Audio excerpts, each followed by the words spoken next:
அரசு ஊழியர்கள்கிட்ட போய் ஏதாவது சொன்னால் அவங்க எதுவும் முடியாது அப்படிங்கிற மாதிரி பேசுகிற மாதிரி ஒரு கேள்வி. அது முதல்ல டேர்ன் எடுக்கும்போது அப்படி தான் இருக்கும், பழகிறோம். மாவட்ட அதிகாரிகளிடம் சட்டமன்ற உறுப்பினர்கள் பேசுகிற விதமும் அதிகாரிகளும் சேர்ந்து இந்த மாற்றத்தை கொண்டு வரணும். தமிழக முதலமைச்சர் எடுத்து வச்சிருக்கின்ற இந்த நேர்மையான ஆட்சிங்கிற முழக்கங்கிறதும் செயலாக்கத்துக்கு கொண்டு வர வேண்டியது நம்ம எல்லோருடைய பொறுப்பு. என்னை பொறுத்த மட்டும் இங்கே என்னோட அதிகாரிகள் வந்திருந்தவர்கள் எல்லாத்தையும் முடியாதுங்கிற வார்த்தையே சொல்லலை. நானும் முடியாதுங்கிற சொல்லிடுவார் பிடிஓன்னு பார்த்துக்கிட்டு இருந்தேன். ஆனால் முடியாதுன்னு எந்த வார்த்தையும் சொல்லலை. அவர் எல்லாத்தையும் பண்ணிடுவோம், பேசிடுவோம், நீங்கள் கலெக்டர்கிட்ட பேசணும் அப்படிங்கிறது தான் சொன்னாலே ஒழிய, அதிகாரிகளை பொறுத்த மட்டும் சில அதிகாரிகளுக்கு அது பிரச்சனைகளாக இருக்கலாம், பல அதிகாரிகள் அது செய்யக்கூடியவர்களாக இருப்பார்கள். அதிகாரிகள் இல்லாமல் இந்த அரசாங்கத்தில் உடனடியாக மாற்றம் கொண்டு வர முடியாது. சில அதிகாரிகள் கரெக்டாக இருப்பாங்க, சில அதிகாரிகள் நேர்மையற்றவர்களாக இருப்பார்கள். இப்பொழுது நேர்மை போற்றப்படும் பொழுது, நேர்மை மதிக்கப்படும் பொழுது அதற்கான காலம் வந்துவிட்டது, நேர்மைக்கான காலம் வந்துவிட்டது என்பதும்போது உண்மையான நேர்மையான அதிகாரிகளும் மன மகிழ்வோடு தங்களுடைய கடமைகளை செய்வார். என்கிட்ட அவங்களுக்கு சம்பளம் கொடுக்குறாங்கல்ல, இப்போ எனக்கு எம்பிக்கு சம்பளம் கொடுக்குறதுனால நான் சந்தோஷமாக மகிழ்ச்சியாக வந்து பேசிக்கிட்டு இருக்கேன்.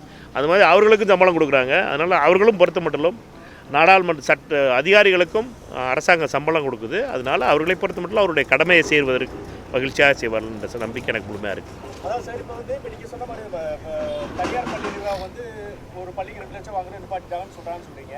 அதே மாதிரி தான் டாஸ்மாக் ஊழியர்கள் வந்து ஒவ்வொரு கடைக்கு 1 லட்சம் கொடுத்து நிப்பாட்டிட்டான்னு சொல்கிறாங்க.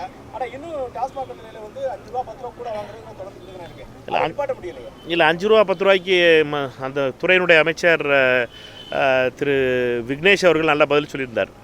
இந்த 10 ரூபா மேட்ரு, பாட்டிலுக்கு 10 ரூபா வாங்குறதுக்கு அதுக்கு வந்து சட்டமன்ற கூட்டத்தொடருக்கு அப்புறம் அது நிறுத்தப்படும். ஏன்னாட்டா அதில் சட்ட திருத்தம் கொண்டு வர வேண்டியதாக இருக்குது. ஏன்னாட்டா மற்ற செலவுகள் எல்லாம் நிறுத்துறதுக்காக மாற்றங்கள் கொண்டு வந்திருக்காங்க. அதாவது 1200 கோடி ரூபா லீக்கேஜ் ஆனதை வந்து சரி பண்ணி இப்போ என்னட்டனா அந்த அட்டை விற்கிறது, அட்டையில் பாட்டில் அதுக்கு ஒரு சார்ஜு, இப்படி பல சார்ஜஸ் இருக்கான். அது ஒரு லிஸ்ட்டே போட்டு கொடுத்துருந்தாங்கல்ல. அதனால் அது ஒரு மாதத்துக்கு ஏறக்குறைய 100 கோடி ரூபா டாஸ்மார்க்கிலிருந்து அரசாங்கத்துக்கு வராமல் வெளியில் போன பணத்தை அரசாங்கத்துக்கு கணக்குள்ளே கொண்டு வந்துட்டோம் அப்படிங்கிறது தான் அவருடைய இதாக இருந்துச்சு. அதனால் 1200 கோடி ரூபா வருஷத்துக்கு திருப்பி அரசாங்கத்துக்கு வரும், அரசாங்கத்தினுடைய கணக்குக்கு வரும். அது இந்த மாதமே வர ஆரம்பிச்சிருச்சு அப்படிங்கிறது தான் அவருடைய இதாக இருந்துச்சு. இந்த 10 ரூபா மேட்ருங்கிறது எனக்கு ஒரு சுத்தமாக புரியாத மேட்ரு. ஏன்னாட்டா நம்மளுக்கு டாஸ்மார்க்கு சம்மந்தம் கிடையாது. அதனால் எனக்கு சொன்னப்படுறது என்னட்டுனா, திரு விக்னேஷ் அவர்களுடைய பேசி கொண்டிருக்கும்போது அவர் சொன்னது எனக்கு பிடிபட்டது என்னட்டுனா, இது வந்து ஒரு சட்டத்திருத்தம் தேவைப்படுது. அதை வந்து சட்டமன்றம் 18ஆம் தேதி கூடுது. மானிய கோரிக்கைகளுக்கு அப்புறம் அதில் சட்ட திருத்தமும் கொண்டு வர போகிறாங்க போல இருக்குது. அதனால் நம்ம இவ்வளோ நாளாக வெயிட் பண்ணிட்டோம். 22 வருஷமாக டாஸ்மார்க் இருக்குது. இன்னும் 2 மாதம் வெயிட் பண்ணி பார்த்துருவோமே அது நடக்கிறதுக்கு. 22 வருஷமாக மாறாதது 2 மாதத்தில் மாறிடுங்கிற நம்பிக்கை நமக்கு இருக்குது. அதனால் கொஞ்சம் பொறுமையாக இருப்போம். 29 நாள் தான் ஆயிருக்கு அரசாங்கம் வந்து. போன மே 9ஆம் தேதி பதவி ஏற்றுக்கிட்டார் முதலமைச்சர். இன்னும் அடுத்த 9ஆம் தேதி நாளைக்கு தான் வரப்போகுது. அதனால் 30 நாள் கூட ஆகலை. அதுக்குள்ளே 78 கேள்விகளை கேட்டுறோம். அதனால் இந்த என்னை பொறுத்த மட்டும் கொஞ்சம் கால அவகாசம் கொடுக்க வேண்டியது என்பது என்னுடைய கருத்து. தமிழகத்தை பொறுத்த மட்டும் மது விலக்கு என்பது ஒரு கனவாக இருக்கும். ஆனால் சீரமைக்கப்பட்ட ஒரு டாஸ்மார்க்கும் இதுவும் தான் நம்மை பொறுத்த மட்டும் நடைமுறைப்படுத்த வேண்டியது. அதை செய்வதற்கான முயற்சி இந்த அரசு மேற்கொள்கிறது என்பது நம் கண் முன்னாலே தெரிகிறது.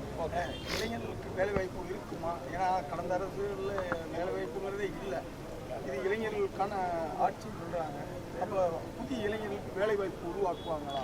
2 விஷயத்தை நம்ம புரிஞ்சுக்கணும். இந்த கவர்மெண்ட்டில் அவர் முதலமைச்சர் சொல்கிறது என்ன, 2 விஷயங்களை மையப்படுத்தி சொல்லிட்டு வர்றாரு. திருப்பி அவர் சொல்கிறது என்னன்னா, ஒரு நேர்மையான அரசாங்கம், பெண்களுக்கு பாதுகாப்பு. இது 2 தான் ரொம்ப முக்கியமான உங்களுடைய அஜெண்டாவாக இருக்குது. இதுக்கு 29 நாளைக்குள்ளேயே நம்மளுக்கு சிக்னல் தெரிய ஆரம்பிக்குது, மாற்றங்கள் வர ஆரம்பிக்குது. நாளைக்கு சிங்கப்பெண் திட்டம் தொடங்கப்படும் சொல்லியிருக்காங்க. இதற்கான முயற்சிகள் தொடங்கப்படுது. ஏன்னாட்டா நம்மளை பொறுத்த மட்டும் கொஞ்சம் டைம் கொடுக்கணும். புதுசாக இன்ஜின் ரிப்பேர் ஆகி போச்சு. நான் போனதிலே சொன்னது மாதிரி தான், பல வருஷமாக ஓட்டின இன்ஜின் ரொம்ப ரிப்பேர் ஆகினதுக்கப்புறம் புதுசாக படக்குன்னு வண்டியை கொடுத்து உடனே நாளைக்கே சரி பண்ணி ஓட்டுப்பா அப்படி சொல்ல முடியாது. கொஞ்சம் வண்டியை கொடுத்து சரி பண்ணி இன்ஜின்லாம் சரி பண்ணி வேலையை பார்க்குறதுக்கான கால அவகாசத்தை கொடுக்கணும்.